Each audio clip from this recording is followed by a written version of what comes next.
ওম পরমাত্মনে নম। শুনছেন শ্রী শ্রী রামকৃষ্ণ কথামৃত, দশম পরিচ্ছেদ।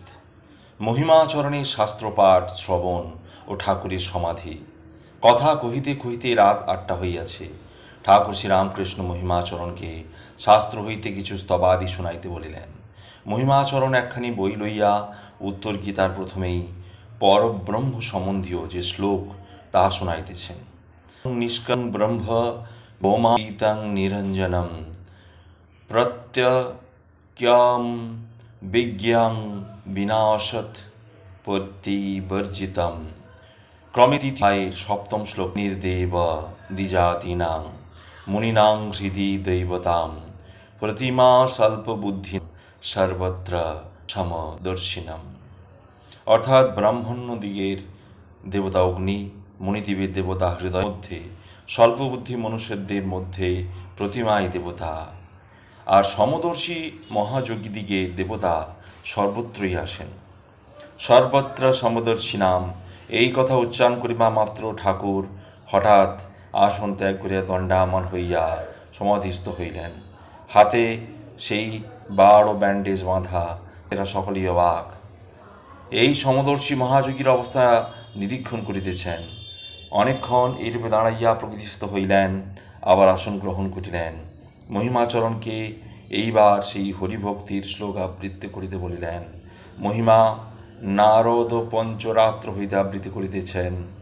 অন্তর্বহির যদির হরিস্তপসা তত কিমা, নাস্তর্বহির যদি হরিস্তপসা তত কিমা, নারাধীত যদি হরিস্তপসা তত কিমা, নারাধীত যদি হরিস্তপসা তত কিমা। ব্রহ্মণ কিং তপস্বাসু বৎসা ব্রজ ব্রজ দ্বিজ শীঘ্রং শঙ্করং জ্ঞান সিন্ধ্যম লভ লভ হরিভক্ত্যাং বৈষ্ণবক্ত্যাং সুপক্যাম ভব নিগড় নিবন্ধ ছেদনিং কর্তরিঞ্চ। শ্রীরামকৃষ্ণ আহা আহা। শ্লোকগুলির আবৃত্তি শুনিয়া ঠাকুর আবার ভাবাবিষ্ট হইতেছেন। কষ্টে ভাব সংবরণ করিলেন।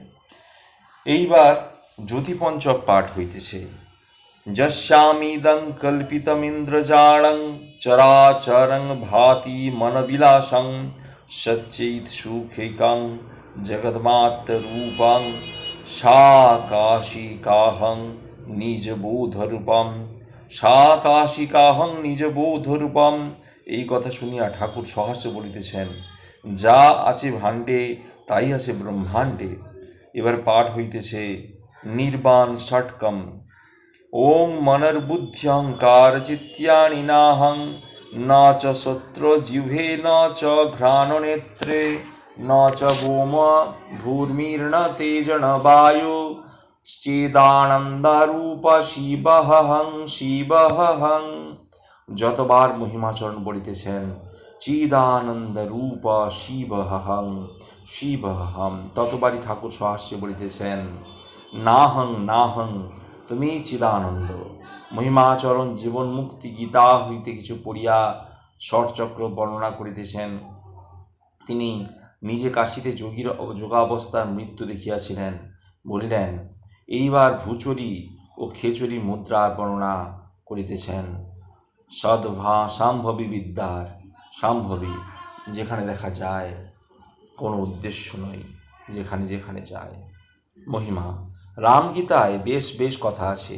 শ্রীকৃষ্ণ শ্রীরামকৃষ্ণ সহাস্যে, তুমি রামগীতা করছো, তবে তুমি ঘোর বেদান্তি।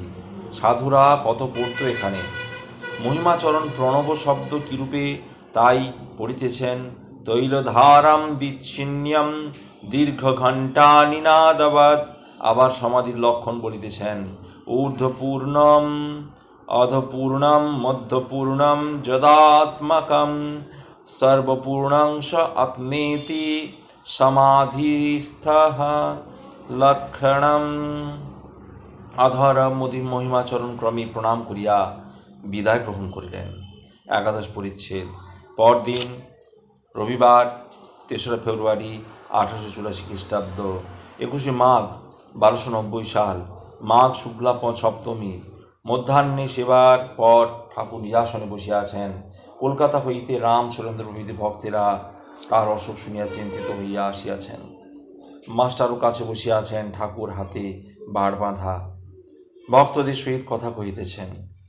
রামকৃষ্ণ ভক্তদের প্রতি এমনই অবস্থায় মা রেখেছেন যে ঢাকাঢাকি করবার যোগ নেই।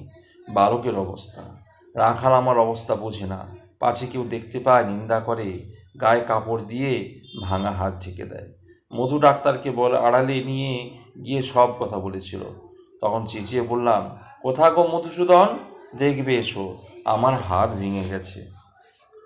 সেজুবাবু আর সেজুগিন্নি তো ঘরে শুতো, সেই ঘরে আমিও শুতাম। তারা ঠিক ছেলেটির মতো আমায় যত্ন করত। তখন আমার উন্মাদ অবস্থা। সেজুবাবু বলতো, বাবা তুমি আমাদের কোনো কথাবার্তা শুনতে পাও? আমি বলতাম, পাই। সেজুগিন্নি সেজুবাবুকে সন্দেহ করে বলেছিল, যদি কোথাও যাও ভট্টাচার্যি মশাই তোমার সঙ্গে যাবেন। এক জায়গায় গেল, আমায় নিচে বসালে, তারপর আধ ঘন্টা পরে এসে বললে, চলো বাবা, চলো বাবা, গাড়িতে উঠবে চলো। সেজুগিন্নি জিজ্ঞাসা করলে, আমি ঠিক ওই সব কথা বললুম। আমি বললুম, দেখ গা, একটা বাড়িতে আমরা গেলুম, উনি আমায় নিচে বসালে, উপরে আপনি গেল। আধ ঘন্টা পরে এসে বললে, চলো বাবা চলো। সেজুগিন্নি যা হয় বুঝে নিলে। মারেদের এক শরিক এখানকার গাছের ফল কপি গাড়ি করে বাড়িতে চালান করে দিত। অন্য শরিকরা জিজ্ঞাসা করাতে আমি ঠিক তাই বললুম। দ্বাদশ পরিচ্ছেদ। দক্ষিণেশ্বরের মন্দিরে মাস্টার মণিলাল প্রভৃতির সঙ্গে। ঠাকুর অধৈর্য কেন? মণিমল্লিকের প্রতি উপদেশ। ঠাকুর শ্রীরামকৃষ্ণ মধ্যাহ্নে সেবার পর একটু বিশ্রাম করিতেছেন। মেঝেতে মণিমল্লিক বসিয়া আছেন, ঠাকুরের হাতে এখনো বাড় বাঁধা। মাস্টার আসিয়া প্রণাম করিয়া মণিমল্লিকের নিকট মেঝেতে বসিলেন। আজ রবিবার, তৃষ্ণা ত্রয়োদশী, 24শে ফেব্রুয়ারি 1884, 13ই ফাল্গুন 1290 সাল। শ্রীরামকৃষ্ণ মাস্টারের প্রতি, কিসে করে এলে? আজ্ঞা, আলমবাজার পর্যন্ত গাড়ি করে এসে ওখান থেকে হেঁটে এসেছি। ওহ, খুব ঘেমেছেন। মণিলাল। রামকৃষ্ণ সহাস্যে, তাই ভাবি আমার এসব বাই নয়, তা না হলে ইংলিশম্যানরা কত কষ্ট করে আসে। ঠাকুর কেমন আছেন? হাত ভাঙার কথা হইতেছে। শ্রীরামকৃষ্ণ, আমি এইটার জন্য একবার অধৈর্য হই, একে দেখাই ওকে দেখাই, বলি হ্যাঁ গা, ভালো হবে কি? রাখাল জটে, আমার অবস্থা বোঝে না। একবার মনে করি এখান থেকে যাক। আবার মাকে বলি, মা কোথায় যাবে, কোথায় জ্বলতে পুড়তে যাবে? আমি বালকের মতো অধৈর্য অবস্থা আজ বলে নয়। সজুবাবুকে হাত দেখাতাম, বলতাম, হ্যাঁ গা, আমার কি অসুখ করেছে? আচ্ছা তাহলে ঈশ্বরের নিষ্ঠা কই। ওই দেশে যাবার সময় গরুর গাড়ির কাছে ডাকাতের মতো লাঠি হাতে কতগুলো মানুষ এলো। আমি ঠাকুরদের নাম করতে লাগলাম, কিন্তু কখনো বলি রাম, কখনো দুর্গা, কখনো ওং তৎসৎ, যেটা খাটে। মাস্টারের প্রতি, আচ্ছা কেন এত অধৈর্য আমার? মাস্টার, আপনি সর্বদাই সমাধিস্থ, ভক্তদের জন্য একটু মন শরীরের ওপর রেখেছেন, তাই শরীর রক্ষার জন্য একবার অধৈর্য হন। রামকৃষ্ণ, হ্যাঁ, একটু মন আছে কেবল শরীরে, আর ভক্তি নিয়ে থাকতে। মণিলাল মল্লিক এক্সিবিশনের গল্প করিতেছেন। যশোদা কৃষ্ণকে কোলে নিয়ে আছেন, বড় সুন্দর মূর্তি। শুনে ঠাকুরের চক্ষে জল আসিতেছে। সেই বাৎসল্যের প্রতিমা যশোদার কথা শুনিয়া ঠাকুর উদ্দীপন হইয়াছে, তাই কাঁদিতেছেন। মণিলাল, আপনার অসুখ, তা না হলে আপনি একবার গিয়ে দেখে আসতেন। গড়ের মাঠের প্রদর্শনী। ঠাকুর শ্রীরামকৃষ্ণ মাস্টারের প্রভৃতির প্রতি, আমি গেলে সব দেখতে পাবো না, একটা কিছু দেখেই বেহুশ হয়ে যাব, আর কিছু দেখা হবে না। চিড়িয়াখানা দেখাতে লয়ে গেছিল, সিংহ দর্শন করেই আমি সমাধিস্থ হয়ে গেলাম। ঈশ্বরীর বাহনকে দেখে ঈশ্বরীয় উদ্দীপন হলো। তখন আর অন্য জানোয়ার কে দেখে, সিংহ দেখেই ফিরে এলাম। তাই যদু মল্লিকের মা একবার বললে, এক্সিবিশনে একে নিয়ে চলো, আবার বলে না। মণি মল্লিক পুরাতন ব্রহ্মজ্ঞানী, বয়স প্রায় 65 হইয়াছে। ঠাকুর তাহারই ভাবে কথার ছলে তাকে উপদেশ দিলেন। শ্রীরামকৃষ্ণ, জয় নারায়ণ পণ্ডিত খুব উদার ছিল। গিয়ে দেখলাম বেশ ভাবটি। ছেলেগুলি বুট পরা, নিজে বললে আমি কাশি যাব, যা বললে তাই শেষে করলে, কাশিতে বাস, তাই কাশিতেই দেহত্যাগ হলো। বয়স হলে সংসার থেকে ওইরকম চলে গিয়ে ঈশ্বর চিন্তা করা ভালো, কি বলো? মণিলাল: হ্যাঁ, সংসারে ঝঞ্ঝাট ভালো লাগে না। শ্রীরামকৃষ্ণ: গৌরী স্ত্রীকে পুষ্পাঞ্জলি দিয়ে পূজা করত। সকল স্ত্রী ভগবতীর এক একটি রূপ। মণিলালের প্রতি তোমার এই কথাটি এদের বলো তো গা। মণিলাল সহাস্যে: নৌকা করে কয়জন গঙ্গা পার হচ্ছিল। একজন পণ্ডিত বিদ্যার পরিচয় খুব দিচ্ছিল। আমি নানা শাস্ত্র পড়েছি, বেদ বেদান্ত সদর্শন। একজন জিজ্ঞাসা করলে, বেদান্ত জানো? সে বললে, আজ্ঞা না। তুমি সাংখ্য পতঞ্জল জানো? আজ্ঞে না। দর্শন টর্শন কিছু পড়ো নাই? আজ্ঞে না। পণ্ডিত সগর্বে কথা কইতেছেন, লোকটি চুপ করে বসে আছে।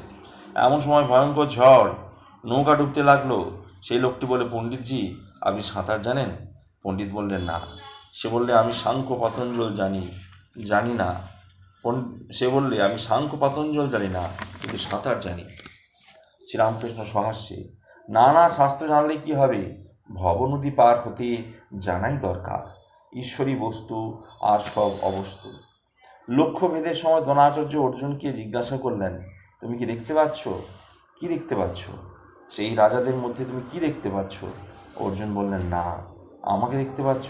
না। গাছ দেখতে পাচ্ছ? না। গাছের উপর পাখি দেখতে পাচ্ছ? না। তবে কি দেখতে পাচ্ছ? শুধু পাখির চোখ। যে শুধু পাখির চোখটি দেখতে পায়, সেই লক্ষ্যে বিনতে পারে। যে কেবল দেখে ঈশ্বরীয় বস্তু আর সব অবস্তু, সেই চতুর। অন্য খবরে আমাদের কাজ কি? হনুমান বলছিল, আমি তিথি নক্ষত্র অত জানি না, কেবল রাম চিন্তা করি। মাস্টারের প্রতি, খান কতক পাখা এখানকার জন্য কিনে দিও। মরিলের প্রতি, ওগো, তুমি একবার এর বাবার কাছে যেও, ভক্ত দেখলে উদ্দীপন হবে। আজ এই পর্যন্তই। আগামী পর্বে ত্রয়োদশ পরিচ্ছেদ, শ্রীযুক্ত মণিলাল প্রভৃতির প্রতি উপদেশ, নরলীলা। ভালো লাগলে অবশ্যই চ্যানেলটি সাবস্ক্রাইব করবেন ও পাশে থাকা বেল আইকন অবশ্যই ক্লিক করবেন। ধন্যবাদ।